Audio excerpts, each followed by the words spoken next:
Hey, welcome to the process. My name is Dr. John Bush. This is a quick little lesson for the data dogs out there, those of you that like to look at data. This is what I'm doing now. I'm deep in the looking at kind of before and after the season, right? The ADP versus the end of the season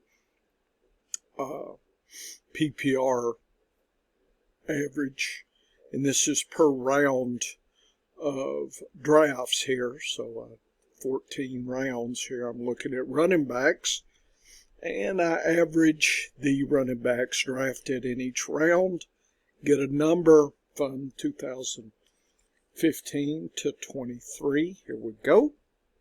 I colorized by the top 30% in green over this period of time and the bottom 30%.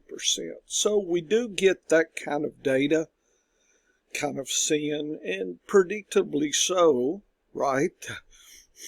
The later you go in the draft, the suckier the outcomes of the running backs, but you're not, the draft capital, you're not spending a lot in the 11th, 12th, 13th, 14th round here. Just to let you know, when you come across some interesting things, and ninth round, look at that, 2015, 18, 22, 23. So something is interesting and going on in the ninth round, and in 2016 it was in the 10th. So that is, to me, very intriguing. I got to find the nature of that. So that's questions come about when just putting data down, colorizing, using the methods of the spreadsheet, and it's called conditional formatting.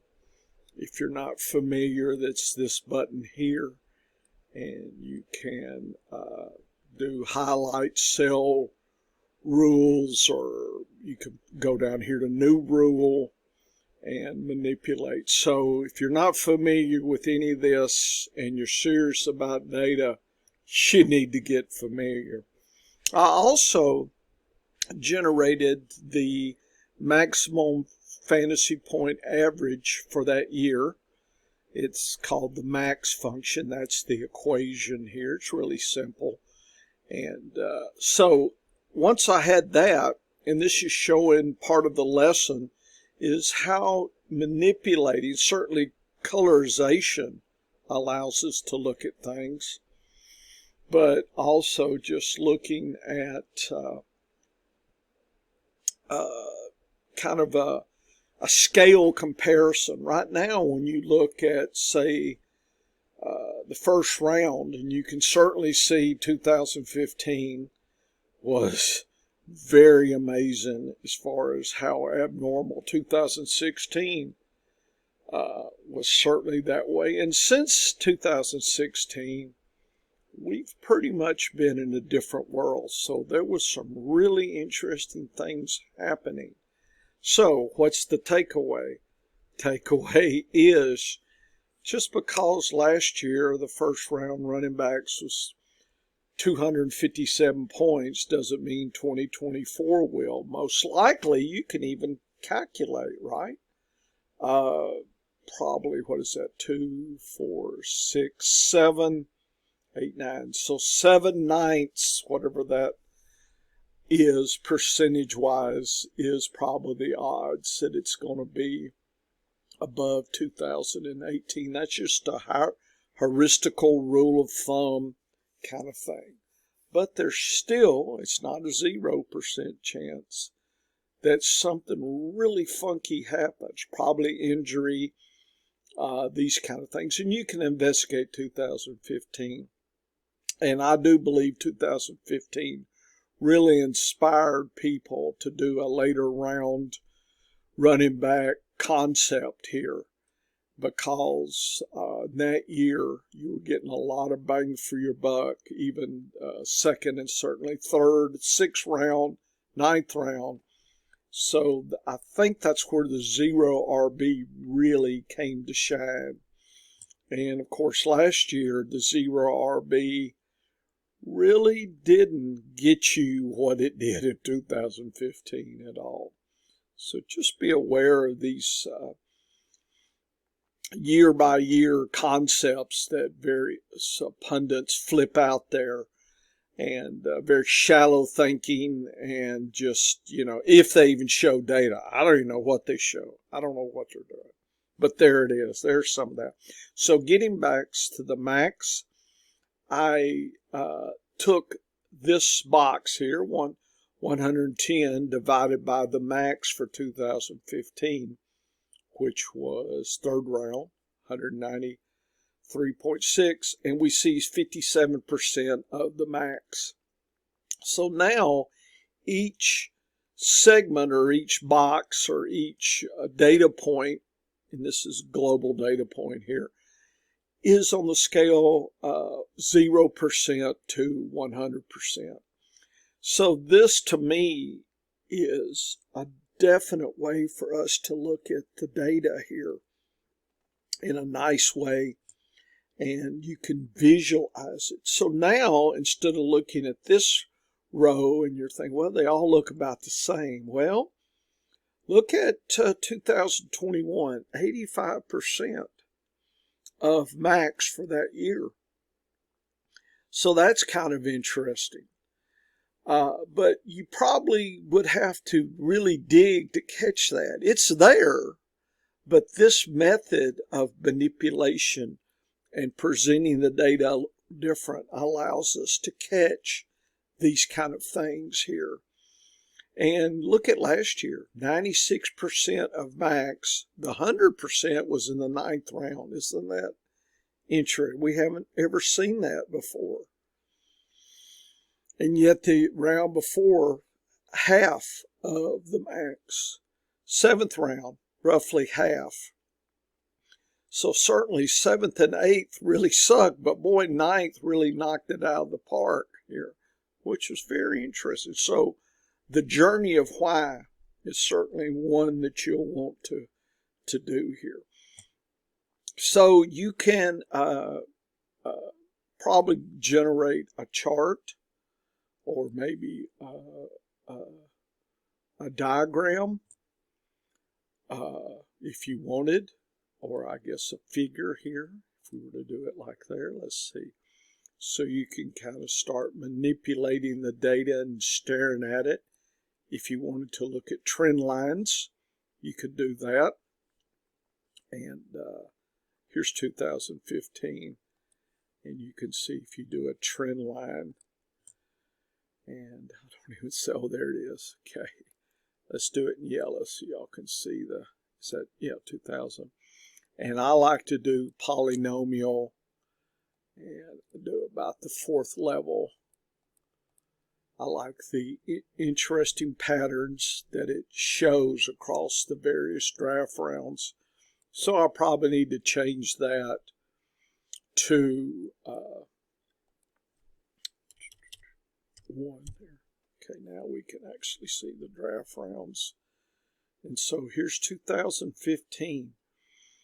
And certainly not what you would predict in drafting running backs, right? Is kind of at a level, and then it drops after about 8th, 9th round here. Very strange, the pattern predicted here.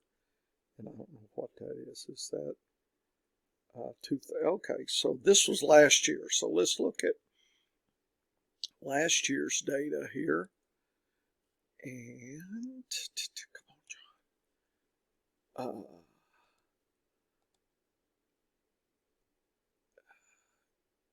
Yeah. So let's look at trend lines. I'm sorry. What did I do? I think I need to go backward here. Silly me. Chart design. Let's go backward to trend line. Sometimes I get a little bamboozled myself. And let's make it pink. Yeah. And let's look at last year's trend line. 4. So Last year, completely different pattern.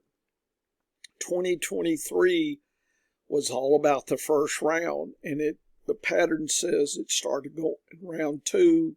By round 3, 4, you about used up all your juice there.